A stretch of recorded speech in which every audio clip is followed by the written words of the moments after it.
Então, vamos continuar. Hoje nós vamos falar um pouquinho mais a fundo do núcleo, né, das células.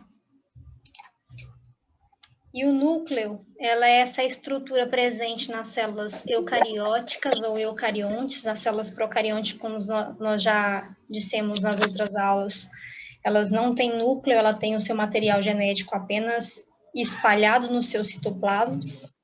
O núcleo é formado por DNA e proteínas, é aqui dentro que nós encontramos todo o DNA do ser vivo, seja ele animal, seja ele vegetal.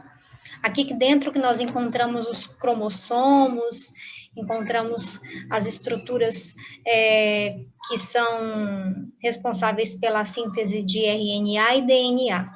E ele, como nós já falamos, é delimitado por uma membrana dupla, e essa membrana, ela tem o nome de carioteca.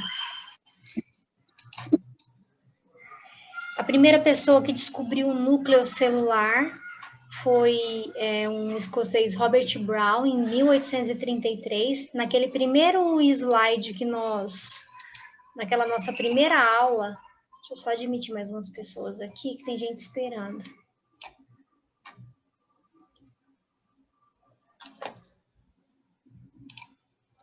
Naquela primeira aula, quando nós falamos sobre a história, né, da descoberta da célula, eu mostrei que a primeira célula descoberta foi aquela célula que era uma célula vegetal, onde se via a parede celular, e acreditava-se que já tinham descoberto tudo de uma célula. E, na verdade, tinham muitas outras estruturas menores que foram descobertas anos depois.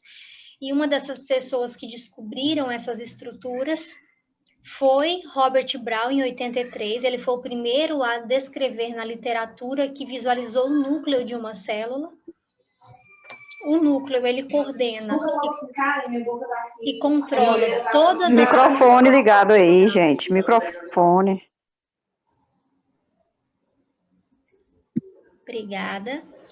Então, ele coordena e controla todas as funções da célula, responsável pela hereditariedade, para passar, né, a nossa herança genética, e também ajuda em todo o metabolismo celular. Ele abriga os genes, o material genético, codifica a síntese de proteínas e programa a atividade celular. Ele interage com as demais estruturas da célula, trocando informações com o citoplasma. E ele troca essas informações por aqueles poros que eu mostrei para vocês ontem na aula presencial, e com a turma anteontem eu mostrei os poros das células, onde essa comunicação acontece. Então, o núcleo pode ser classificado, assim como, né, as células são classificadas em unicelulares, pluricelulares, o núcleo também tem essa quantificação com relação ao seu número. O núcleo, ele pode ser mononucleado, a célula pode ser mononucleada, ela pode apresentar apenas um núcleo, como nós estamos vendo nessa imagem aqui. Ela pode ser binucleada, que apresentam dois núcleos, olha, ela tem um núcleo aqui e tem um núcleo menorzinho aqui dentro. Ela pode ser multi ou plurinucleada. Aqui nós temos o exemplo de uma fibra muscular esquelética, onde tudo isso que está de azulzinho aqui corado, quando é visto no microscópio, esses aqui são os núcleos dessas células do músculo, da fibra muscular. E ele pode ser anucleado. Como eu já disse para vocês, é a ausência de alguma coisa, então a ausência de núcleo. Um exemplo de uma célula anucleada é a hemácia. A hemácia, ela é programada para viver em média 90 a 120 dias. E por que a hemácia aqui não tem núcleo, né? Todas as células têm essa estrutura. Por que isso acontece? As células progenitoras, né, as precursoras da hemácia, que são as células lá da medula óssea, quando elas formam todas as células sanguíneas, essas células possuem núcleo, a hemácia é uma delas, mas não quando ela já está na forma de hemácia, quando ela está uma forma antes de se tornar hemácia. Quando ela se torna hemácia, o núcleo sai de dentro dessa célula, dá essa conformidade achatadinha e côncava que a hemácia tem, para liberar espaço para poder fazer aquela troca gasosa que eu expliquei na aula ontem, para liberar espaço para a molécula de hemoglobina. Então, a hemácia perde esse núcleo, porque a vida dela é curtinha, para poder permitir que dentro dela ela possa carregar a molécula de hemoglobina e junto com ela oxigênio e poder percorrer todos os tecidos, tá bom? Aqui sai um pouquinho da nossa aula, mas é bom dessa pincelada, porque daqui uns dias vocês vão começar a estudar a parte hematológica e você já tem um pouquinho de conhecimento, sabendo que a hemácia não tem núcleo, mas que a sua célula precursora tem núcleo, tá bom?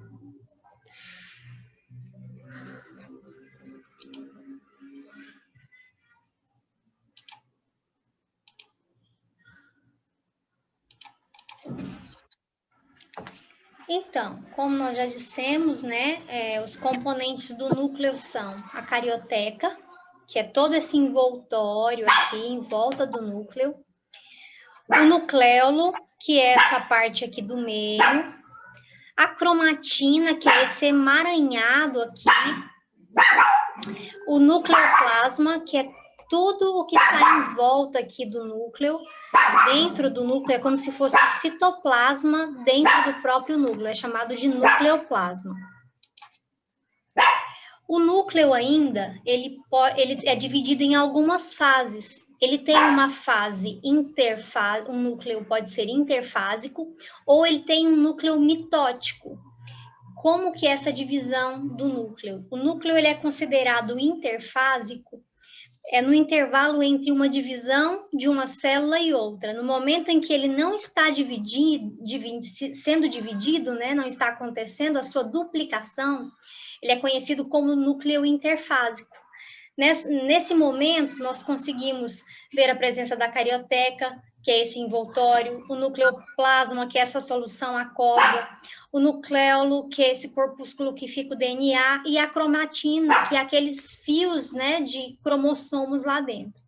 Já na fase do núcleo mitótico, o núcleo é o núcleo propriamente dito na hora da divisão, é um núcleo completamente desorganizado. Eu vou mostrar nas próximas aulas, nós vamos estudar o ciclo celular, e lá eu vou mostrar para vocês a mitose e a meiose, como tudo isso acontece. Vocês vão perceber que para a célula se dividir, o núcleo dela se desorganiza, para que ela possa separar. Parte vai para uma célula, parte vai para outra célula.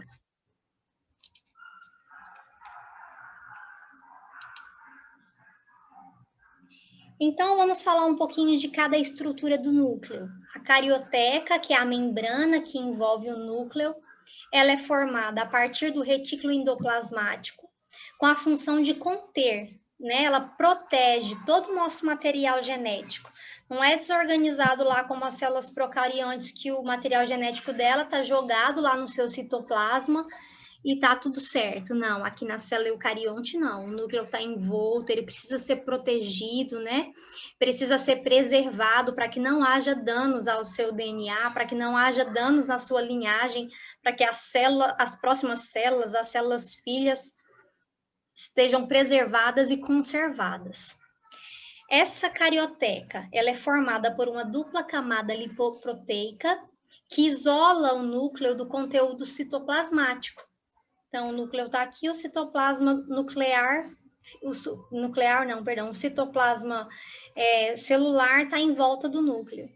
E ele possui poros, que eu já mostrei para vocês, que são esses buraquinhos, que ele vai aumentar a comunicação com o citoplasma e permitir que os íons ou moléculas de DNA e RNA possam entrar e possam sair. Ele tem permeabilidade seletiva por essas moléculas. Quanto maior a nível de curiosidade, quanto maior o metabolismo da célula, maior é a quantidade de poros. Então, quanto mais buraquinho tiver aqui na carioteca, mais a célula está trabalhando. Quanto menos buraquinho, menor é o metabolismo, mais baixinho é o metabolismo dela. Aqui ainda pode ter presença de ribossomos também fixados na sua parte externa, nessa carioteca. Como eu disse, os ribossomos eles estão presentes em vários lugares da célula. Não só lá no retículo endoplasmático rugoso, né? Mas ele pode estar solto no citoplasma, ele pode estar presente nessa superfície aqui. Como ele sintetiza proteína, então ele está presente em várias organelas celulares. E vamos falar do nucleoplasma, né? O nucleoplasma, ele pode ser chamado por outros nomes na literatura. Vocês podem encontrar quando estiverem estudando a termologia cariolinfa, carioplasma ou até mesmo suco nuclear. Todos estarão falando da mesma coisa, tá? Todos estarão falando do nucleoplasma. Ele é um líquido claro, homogêneo, viscoso, com constituição semelhante à do citoplasma, só que com maior concentração de proteínas e RNA. É justo, né, gente? O núcleo, ele cuida da parte do DNA, do RNA da célula, né, da hereditariedade. Então, nada mais justo do que dentro do nucleoplasma, ter uma maior concentração de proteína e RNA. E ele preenche todo o núcleo celular e contém filamentos de cromatina e nucleolos. Eu vou mostrar para vocês agora a cromatina.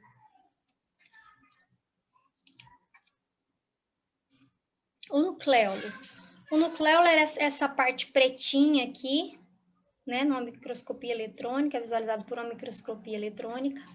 Ele é um corpúsculo denso, não possui membrana e geralmente ele é redondinho, ele é esférico. Ele é composto pelo RNA e proteínas e é o local onde ocorre a síntese do RNA ribossomal. Aqui em volta nós já podemos ver também a cromatina. Esse fiozinho aqui é um fiozinho de cromatina. E o que nós vamos falar sobre ela agora. A cromatina, ela corresponde a toda a região do núcleo, exceto o nucleolo. Então, nessa figura bem aqui, tá vendo todas essas emaranhados aqui, ó, vermelho, laranja, marrom, tá vendo tudo isso aqui, tá inclusive em volta do nucleolo, o nucleolo tá ali, mas ela tá em volta, tudo isso. Consegue ver? Oi? Desliga o microfone, pessoal. Não é na aula, então tranquilo. Então, todo esse emaranhado aqui em volta é a cromatina. Vamos voltar lá para falar mais um pouquinho sobre ela. E ela constitui-se de DNA e está associado a proteínas. E esses nomes dessas proteínas que estão associadas na cromatina são histonas. As histonas são essas bolinhas aqui, ó, que se enrolam, se enovelam no fio de DNA. E na divisão celular, a cromatina sofre intensa condensação, constituindo assim os cromossomos. Como isso acontece, professora? Né? Eu tenho a fita aqui de DNA, mostrando aqui. Ela começa a se enrolar em várias histonas, que são as proteínas específicas daqui. Vão se enrolando, vão se enrolando, vão se enrolando. Deixa eu minimizar aqui. E vão se enrolando e, ó, se embolam tanto que formam o cromossomo. Então, todo aquele emaranhado lá dentro, né? A gente pode, se a gente desenrolasse esse novelinho aqui, né? Ele forma o cromossomo. Então, essa aqui é a cromatina condensada. Alguma dúvida? Beleza, então vamos falar sobre essa condensação. O nível de condensação da cromatina, ele pode apresentar dois aspectos.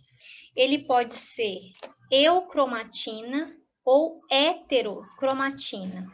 O que significa esse nível de condensação? Significa que a eucromatina é a parte funcional e é a parte que está menos condensada, é a parte que não está espiralizada. Então, é a parte que está o fiozinho solto, íntegro. E ele consiste em um DNA ativo que pode realizar a transcrição. Então, quando nós formos estudarmos lá a transcrição dos genes, a transcrição do DNA, nós vamos ver que o formato da cromatina, ela precisa estar no formato de condensação eucromatina, menos condensada. Já a parte heterocromatina consiste em um DNA bastante condensado, é quando ele está bem enroladinho. Então, quando ele está bem enroladinho, ele não consegue transcrever, ele precisa se despiralizar para poder conseguir fazer com que a transcrição ocorra.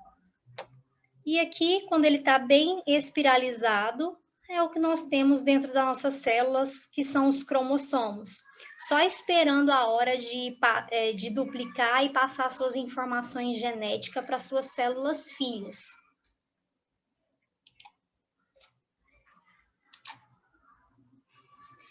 Tá, professora, e o que são, então, os cromossomos propriamente dito, né?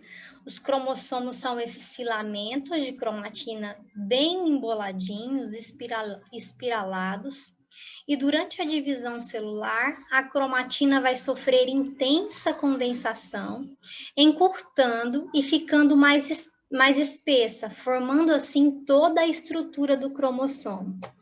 Cada cromossomo é formado por uma molécula de DNA que se enrola em espaços regulares sobre aquelas moléculas de histonas que eu mostrei para vocês. E cada grupo proveniente do envolvimento de DNA com as histonas vão formar todo esse cromossomo. Ou vão formar todos os nucleossomos, né? Alguma dúvida, gente, até aqui?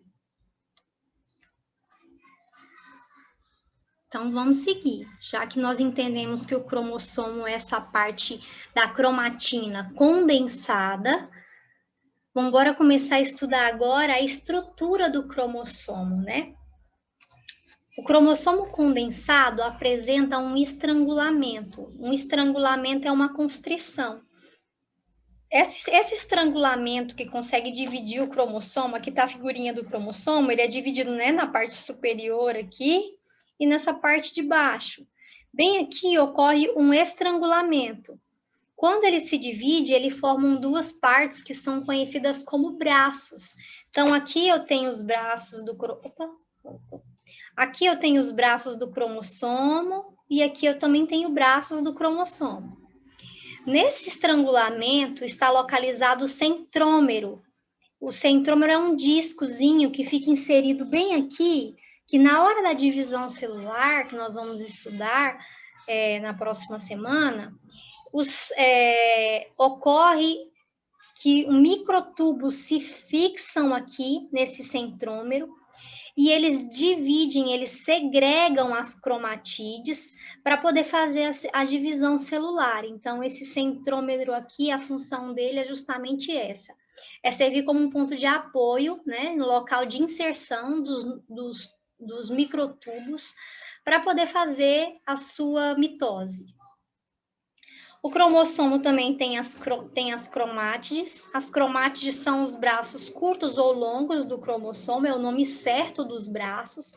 Então, aqui eu tenho as cromátides dos braços curtos, que também vai ser representado na literatura pela letra P. E nós temos as cromátides com os braços longos, que são essas duas aqui da parte de baixo. E elas são representadas pela letra Q dos cromossomos. Outra estrutura que nós temos nos cromossomos são os cromômeros. O que são os cromômeros? São os engrossamentos bastante irregulares com aspectos de granulações presentes em toda a extensão da cromatina. Então, os cromômeros são partes bem pequenininhas, são grânulos pequenininhos que contém no cromossomo e que fica em toda a extensão da cromatina, em toda a extensão do enovelamento do cromossomo. Nós temos os telômeros, que são as extremidades finas do cromossomo, que são essas duas extremidades aqui, inferiores, aqui embaixo, e essa extremidade aqui de cima. eles vão ajudar com que o cromossomo não se desintegre, não se desenovele quando não houver a necessidade disso, a não ser na hora da transcrição, né? O cromossomo também é composto por uma parte chamada satélite. O satélite é a parte terminal de material cromossômico separado do cromossomo por uma constrição secundária. Então, eu tenho a primeira constrição aqui, que é o que separa os bracinhos do cromossomos em braço curto e braço longo. E tenho aqui a região satélite, que ela vai ser separada também por uma segunda constrição. Então, tem a primeira constrição, segunda constrição, e aqui vai ser chamado de satélite. Ele vai estar separado aqui.